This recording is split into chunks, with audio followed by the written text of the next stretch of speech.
What's up, everyone? We're back with another video at Summer Game Fest Playdays. I'm here with some more coverage to share. Today, we're going to be talking about another wonderful game from the Annapurna area, the world of games here, and we'll be talking about Silent Hill Townfall. We had a hands-off demo shown to us in a theater, about 30 minutes in length, and it was led by their design director.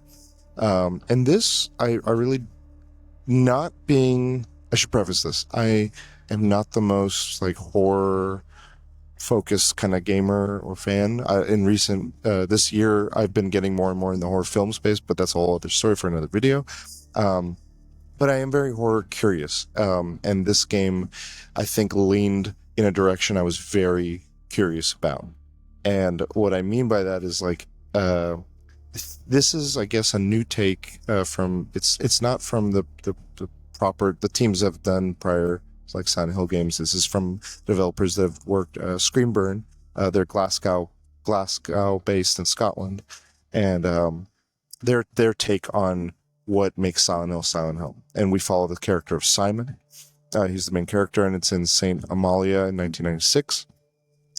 And they kind of this team, Screamburn, has had a rapport making games in kind of the horror space, and I think that's one of the reasons they were tapped in to take this take, is they could bring their angle at it, or their spirit, or their energy of what they find enticing with the horror stuff.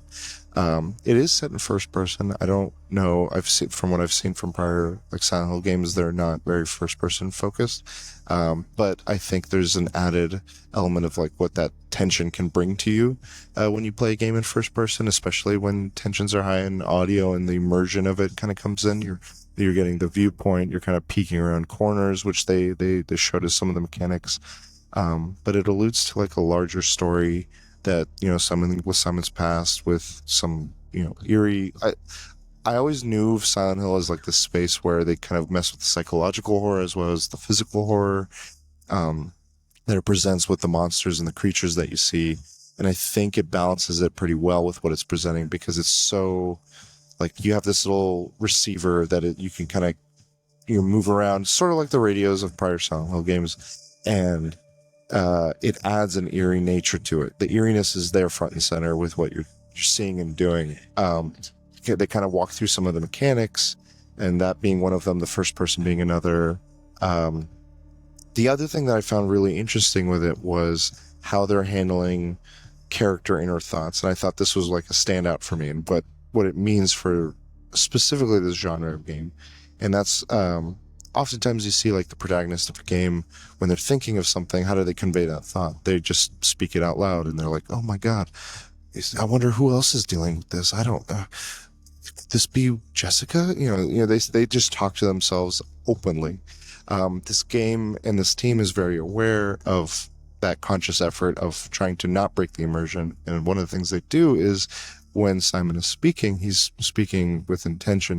He's only speaking to other characters, or outwardly if he's looking for something. But when he has inner thoughts, it's shared as text on screen. So you'll see him say the text will pop up, and it'll say I thought someone was here. What was that? And so it's just a matter of how it's being communicated to the player, and how much it keeps you in that space and that immersion. I thought that was one of the highlights for me of what kind of speaking to what the team is trying to do and what it's trying to bring with their take on eeriness, their take on suspense and tension and immersion. I really dug it. I'm really excited to see what else they cook up with this. Again, it's not normally my cup of tea, but I thought that kind of intention with the design and the developers kind of bringing to it, they had their own share of mechanics and the combat, not the combat, but more so the spatial awareness of what you're doing when you see an enemy. How do you engage with them? You can combat with them, you can try to evade them.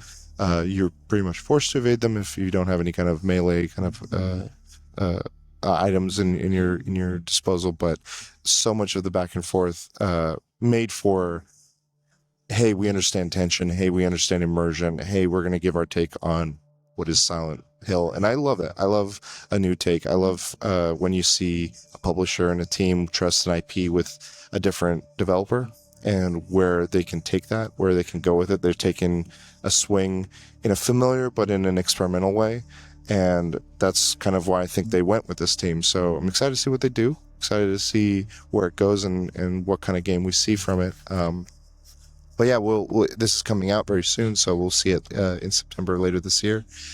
So look for more coverage on this game, and we'll keep up with some more impressions and videos for you. Stay tuned, and we'll check you on the next save point.